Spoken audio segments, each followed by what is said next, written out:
গাছটার নিচে একটু গাছ তোমার গাছের নিচে একটু বিশ্রাম করতে দেবে?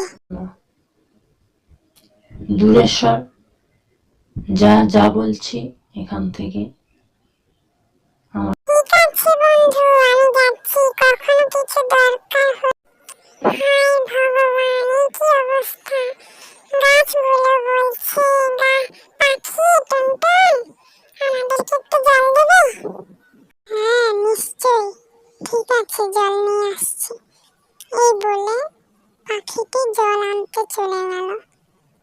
এই তো জল। গাছগুলো একদম শুকিয়ে গেছে, মারা যাবে কদিনের মধ্যে। তাড়াতাড়ি নিয়ে গেল এবং আবার সবুজে ভরে গেল। তাই বলছি তোমাদের, কখনো